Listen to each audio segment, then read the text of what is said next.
성도 여러분, 안녕하세요. 오늘 나눌 말씀은 마가복음 6장 45절부터 52절까지이며 제목은 내 삶의 풍랑이 일대입니다. 오늘 본문은 예수님이 오병이어의 기적을 행하신 후에 일어난 사건입니다. 당시 로마의 압제 아래 신음하며 궁핍한 삶을 살던 이스라엘 백성들은 구약에서 예언한 메시아가 오셔서 그들을 구원해 주기를 소망하고 있었습니다. 그런데 나사렛 출신 한 젊은이가 병자를 고치고 귀신을 쫓아내며 심지어는 죽은 자를 살렸다는 소문이 퍼지기 시작했습니다. 예수님은 여러 지역에서 가르치시고 병자들을 고치시며 많은 기적을 행하시는 사역을 하시다가 잠깐 쉬기 위해 전도 사역을 마치고 돌아온 제자들과 함께 벳세다 들녘으로 가시게 됩니다. 그 소식을 들은 많은 사람들이 소문으로만 듣던 예수님을 만나기 위해 그곳에 먼저 가서 모여 있었습니다. 모인 사람들은 남자만 5천 명인데 여자와 아이들을 포함하면 약 2만 명 정도의 무리가 모인 것입니다. 그들은 그 현장에서 어린아이의 한 끼 식사에 불과한 떡 5개와 물고기 2마리로 자신들의 허기진 배를 채워주시는 기적을 체험합니다. 그리하여 그들은 예수님이야말로 자신들이 기도하고 기다리던 메시아라고 생각했던 것입니다.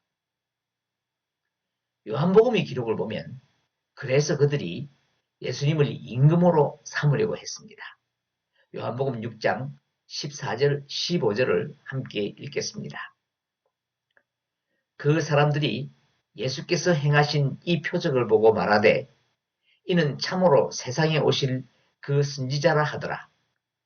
그러므로 예수께서 그들이 와서 자기를 억지로 붙들어 임금으로 삼으려는 줄 아시고 다시 혼자 산으로 떠나가시니라. 예수님이 혼자 산으로 떠나가셨다고 했는데 이 상황을 마가복음 본문에서는 좀 더 상세하게 기술하고 있습니다. 마가복음 6장 45절 46절을 함께 읽겠습니다.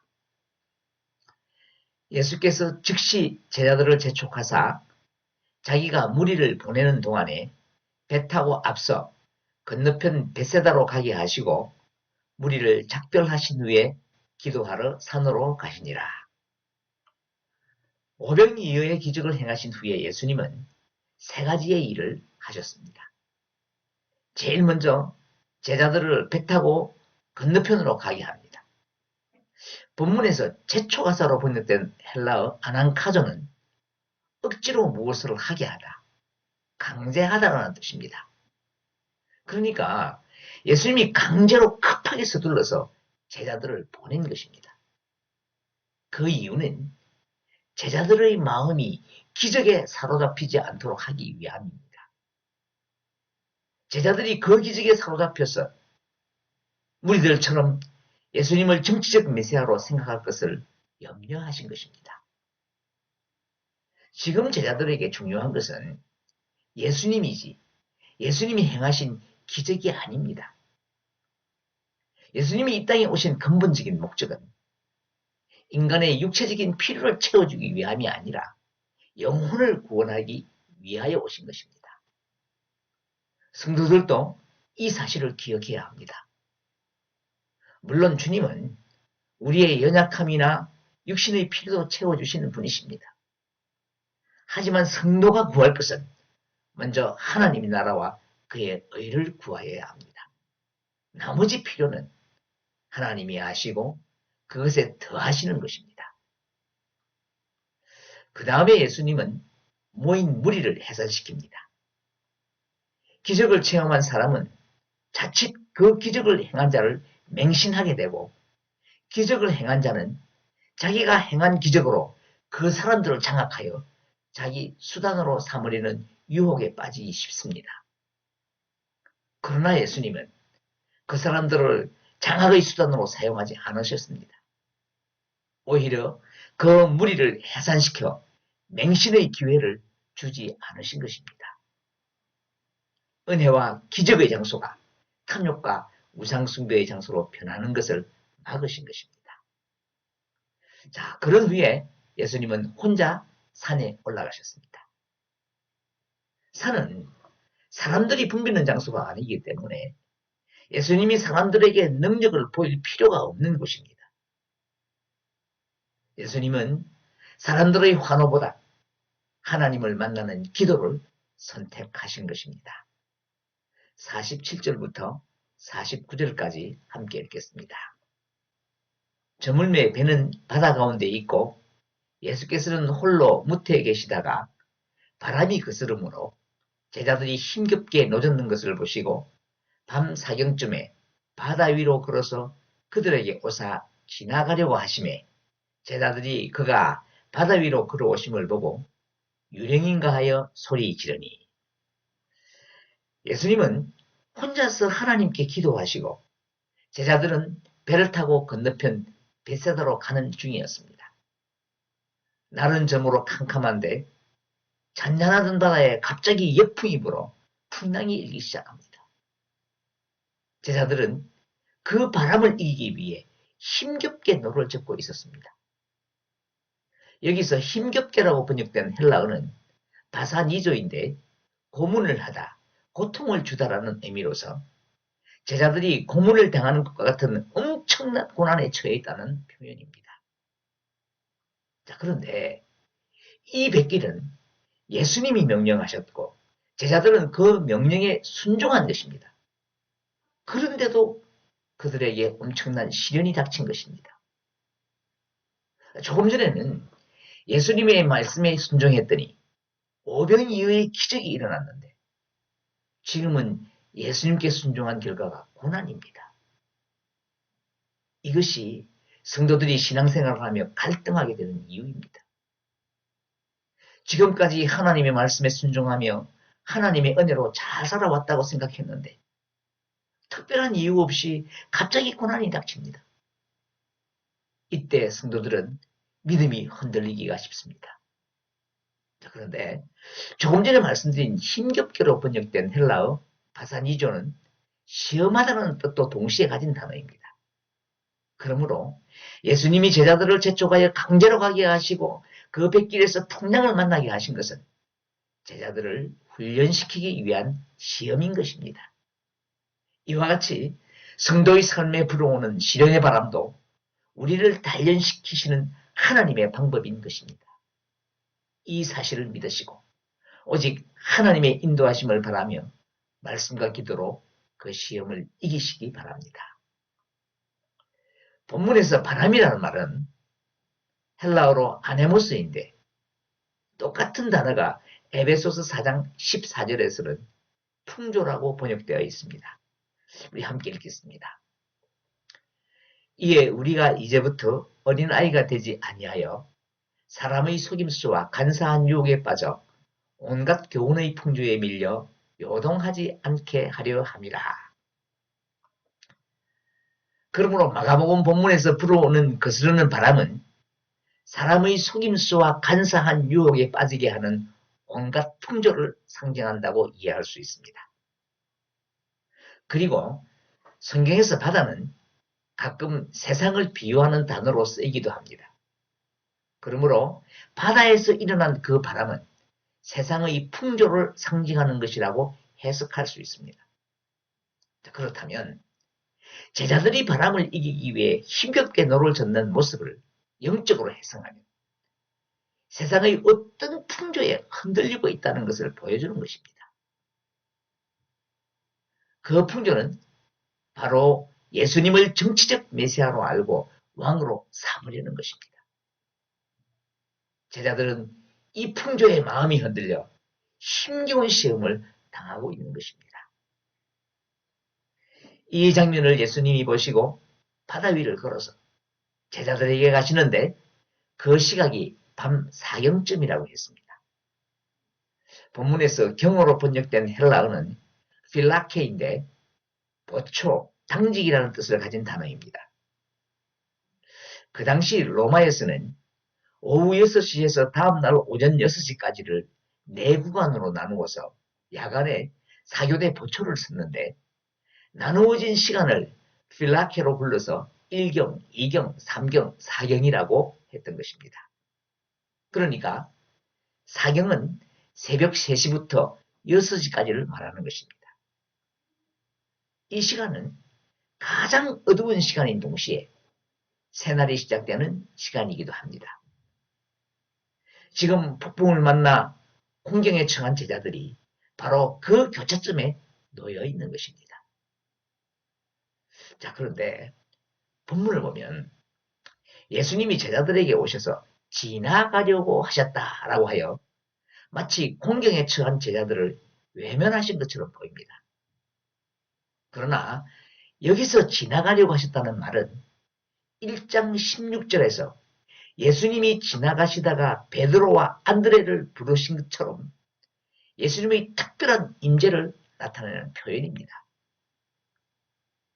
이러한 표현은 모세나 엘리야에게 하나님께서 지나가심으로 당신을 계시하신 것처럼 예수님이 제자들에게 신적인 위엄과 권능을 보이심으로써 당신이 하나님의 아들임을 드러내어 제자들이 풍랑에 흔들리지 않도록 하기 위함인 것입니다.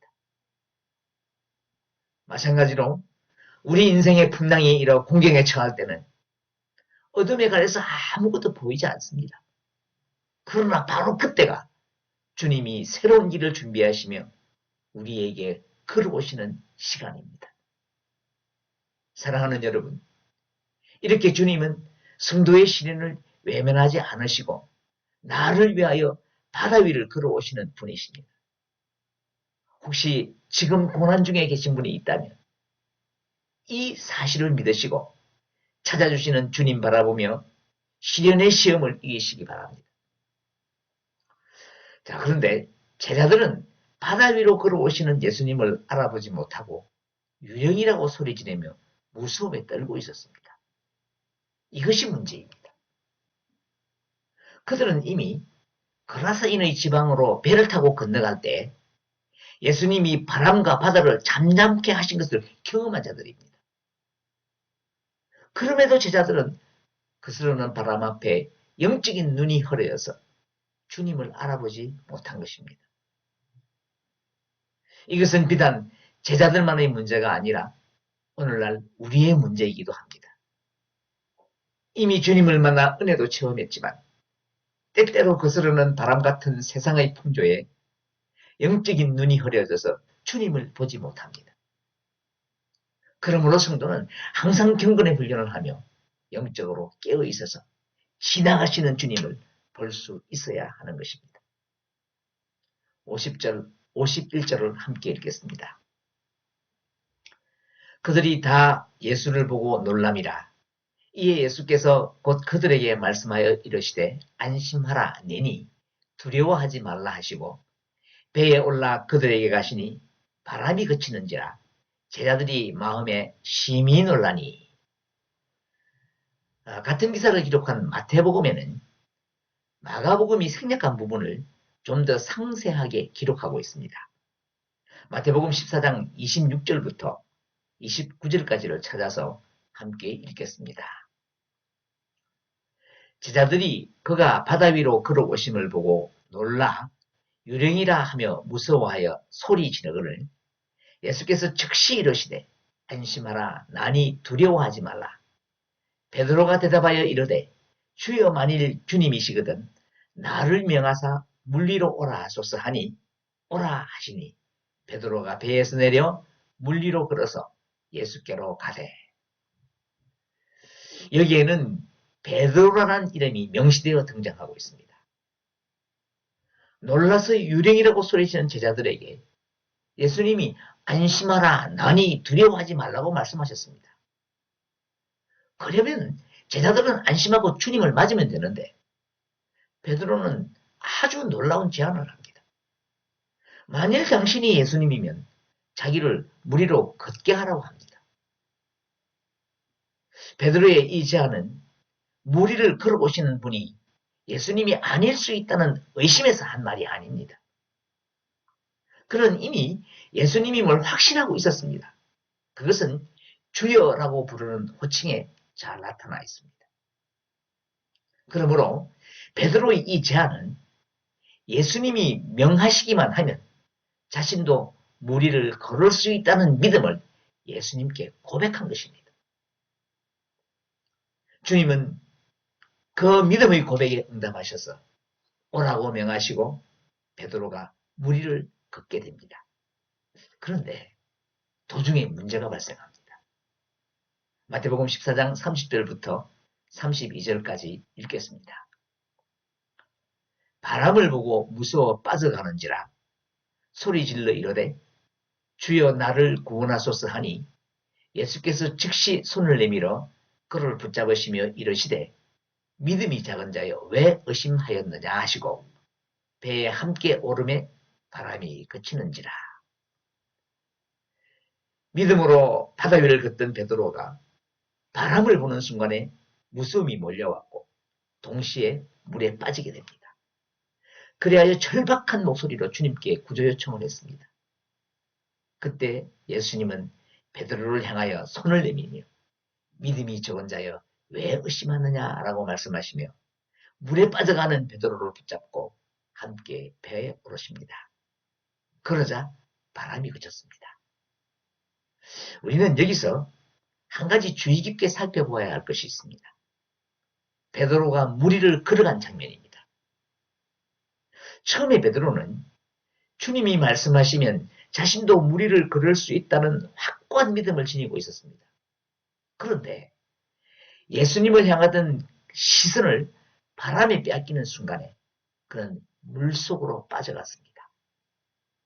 우리는 이 사실에 주의를 기울여야 합니다. 성도의 마음 중심은 언제나 예수님을 향하고 있어야 한다는 것입니다. 자칫 세상 풍조에 눈을 돌리게 되면 한순간에 믿음을 잃어버릴 수 있는 것입니다. 물에 빠져가는 베드로는 바로 주여 나를 구원하소서라며 예수님께 부르짖었습니다. 그 부르짖음을 들은 주님은 즉시 손을 내밀어 그를 붙잡아 주셨습니다. 자, 그런데 말씀을 깊이 묵상해 보면요. 베드로가 물에 빠졌다가 바로 배에 오른 것이 아니라 예수님이 베드로의 손을 잡고 그곳에서부터 배까지 무리를 다시 걸어가서 배에 올랐다고 볼 수 있습니다. 그런데 이때도 여전히 바람은 불었고 그치지 않았습니다. 그렇지만 베드로는 다시 물에 빠지지 않았습니다. 예수님과 함께 있기 때문입니다. 예수님이 붙잡아 주셨기 때문에 베드로는 물에 빠지지 않은 것입니다. 바람은 예수님이 베드로와 함께 배에 올랐을 때 그친 것입니다. 사랑하는 여러분, 주님이 내 손을 붙잡아 주시지 않으시면 우리의 생명은 헛된 것입니다. 물속으로 빠져가는 것을 깨닫는 순간에 주여 나를 구원하소서라고 기도하시기 바랍니다. 이것이 주님이 제자들에게 바라시는 신앙 고백입니다. 그러면 주님은 즉시 손을 내밀어 빠져가는 우리를 붙들어 주실 것입니다. 다시 마가복음 본문으로 돌아갑니다. 52절을 함께 읽겠습니다. 이는 그들이 그 떡 떼시던 일을 깨닫지 못하고 도리어 그 마음이 둔하여졌음이러라. 이것이 마가가 내린 이 사건의 결론입니다. 제자들은 예수님이 떡 5개와 물고기 2마리로 5,000명을 먹이고 12바구니를 남긴 기적을 체험한 지 채 하루도 지나기 전에 그 사실을 잊어버리고 예수님을 의심했습니다. 이것이 믿음 없는 제자들 그리고 우리의 모습입니다. 믿음을 가졌다고 장담하며 자랑하지만 눈앞에 위기가 닥치면 하나님이 나를 버렸다고 의심합니다. 마치 이스라엘 백성들이 하나님이 행하신 홍해의 기적을 체험한 지 3일밖에 지나지 않았는데 그 사실을 잊어버린 것과 같습니다. 그들은 갈라진 홍해를 건너 수로 광야에 들어가서 사흘 길을 걸어가도 물을 얻지 못하자 홍해의 기적은 까맣게 잊어버리고 물이 없다고 모세를 원망하며 아우성쳤습니다. 이것이 지금 우리의 모습은 아닌지 돌아보아야 합니다. 우리가 시험에 드는 까닭은 하나님의 기적이 없기 때문이 아닙니다. 하나님의 은혜가 부족하기 때문이 아닙니다. 그 기적, 그 은혜를 쉽게 잊어버리기 때문입니다. 지금까지 내가 살아온 것을 생각하면 모두 하나님의 은혜입니다. 나를 죽음에서 구원해 주셨고 매일매일 일용할 양식을 주셔서 삶을 이어가게 하셨고 절망 가운데 있을 때에는 건져주시며 오늘까지 살게 하셨는데 그 크신 은혜와 사랑을 우리는 쉽게 잊어버리는 것입니다. 이렇게 하나님의 은혜를 잊어버리는 이유를 본문에서는 뜻되시던 일을 깨닫지 못했기 때문이고 그들의 마음이 둔해졌기 때문이라고 했습니다. 이것은 예수님의 일을 기록한 말씀을 깨닫지 못했다는 것이고 영적인 눈이 어두워졌다는 것을 말하는 것입니다. 그러므로 성도는 항상 말씀을 가까이 하고 기도하며 주님과 동행하는 삶을 통해 우리의 영이 어두워지지 않도록 해야 합니다. 이제 말씀을 맺겠습니다. 우리가 살아가는 이 세상은 광풍이 불어 풍랑이 있는 바다와 같습니다. 성도는 그 바다에서 흔들리는 배를 타고 항해하며 하나님의 도우심을 바라는 자들입니다. 거친 파도가 밀려와 우리의 삶이 흔들릴 때도 주님은 우리를 외면하지 않으시는 분이십니다. 그 주님이 손을 붙잡아 주시지 않으면 우리의 생명은 헛된 것입니다. 사랑하는 여러분, 영을 어둡게 하는 세상 풍조가 밀려와 우리의 믿음이 흔들릴 때 우리를 향하여 걸어오시는 주님을 바라보시며 주여 우리를 구원하소서라고 부르짖어 기도하시기 바랍니다. 그리하면 주님은 거센 파도를 밟고 오셔서 안심하라 내니 두려워하지 말라 하시며 희망의 새벽을 열어주실 것입니다. 오늘도 우리 곁을 지나가시며 내 인생의 풍랑을 잠잠케 하시는 주님의 능력과 은혜를 충만히 누리며 그 은혜를 찬송하는 여러분 되시기를 주님의 이름으로 축복합니다.